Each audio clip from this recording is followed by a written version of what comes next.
अयोध्या के राम मंदिर में रामलला की प्राण प्रतिष्ठा का विधान पूरा हो गया है। श्री राम विग्रह के प्रथम दर्शन हो गए। पीएम मोदी ने आरती के साथ पूजा पूरी की। इससे पहले मंदिर के गर्भगृह में मोदी पहुंचे और उन्होंने प्राण प्रतिष्ठा पूजा के लिए संकल्प लिया और पूजा शुरू की। सुबह मंत्रोच्चारण के साथ रामलला को जगाया गया। इसके बाद वैदिक मंत्रों के साथ मंगलाचरण हुआ। 10 बजे से शंख समेत 50 से ज्यादा वाद्य यंत्रों की मंगल ध्वनि के साथ प्राण प्रतिष्ठा कार्यक्रम शुरू हुआ। वहीं दोपहर 12:29 पर प्राण प्रतिष्ठा की मुख्य विधि शुरू हुई। 84 सेकंड में ही मूर्ति में प्राण स्थापना हो गई।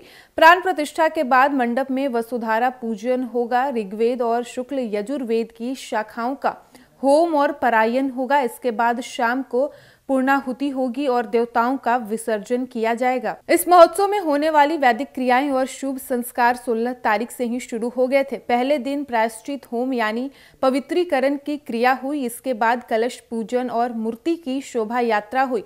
फिर मूर्ति का परिसर में प्रवेश हुआ। जल यात्रा और तीर्थ पूजा हुई और अधिवास हुए।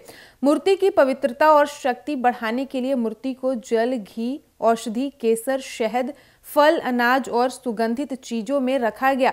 इसे अधिवास कहते हैं। इसके बाद श्री रामलला को 20 जनवरी को स्थापित किया। तो चलिए एक नजर डालते हैं कि पिछले 6 दिनों में कब कौन से पूजा अनुष्ठान हुए। सबसे पहले बात 16 जनवरी की करें तो बता दें कि इस दिन प्राण प्रतिष्ठा में पूजा करने वाले यजमान ने प्रायश्चित किया और सरयू नदी में स्नान किया। पवित्रीकरण की क्रिया के बाद विष्णु पूजा के बाद प्रायश्चित के तौर पर गोदान किया। इसके बाद जहां मूर्ति निर्माण हुआ उस जगह पर कर्मकुटी होम किया। इस दिन वाल्मीकि रामायण व भुशुंडी रामायण पाठ की भी शुरुआत हुई। 17 जनवरी के दिन जल यात्रा के साथ ब्राह्मण, बटुक, कुमारी, सुवासिनी पूजन हुआ। बटुक यानी बच्चे, कुमारी यानी 10 साल से कम उम्र की बच्चियां और सुवासिनी यानी कि सुहागन महिलाओं की पूजा हुई। फिर कलश पूजन हुआ और कलश यात्रा हुई। इस दिन रामलला मूर्ति की शोभा यात्रा हुई और आनंद रामायण का पाठ शुरू हुआ।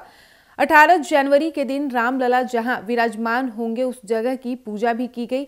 इसके बाद तीर्थ पूजन हुआ जिसमें गणेश, अंबिका और मंडलों की पूजा हुई। मंडप प्रवेश, यज्ञ भूमि और वास्तु पूजन समेत अनुष्ठान में शामिल सभी जरूरी पूजा पाठ हुए। इसके बाद मूर्ति का जलाधिवास, गंधाधिवास, पूजन और आरती हुई। जलाधिवास में मूर्ति को पानी और गंधाधिवास में कई तरह की सुगंधित चीजों में रखा जाता है। 16 जनवरी के दिन औषाधिवास, केसराधिवास, घृताधिवास और धान्याधिवास हुए। औषाधिवास में मूर्ति को औषधियों में रखा जाता है।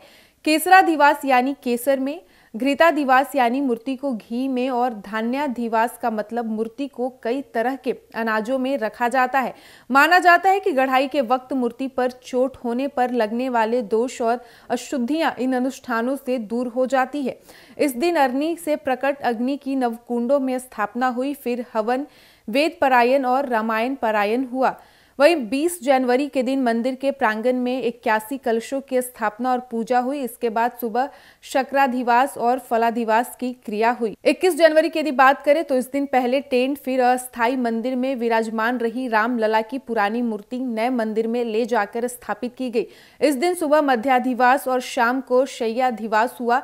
मध्याधिवास में मूर्ति को शहद के साथ रखा जाता है। वहीं शय्याधिवास में मूर्ति को शैया पर लिटाया जाता है। इससे शयन परंपरा भी कहते हैं।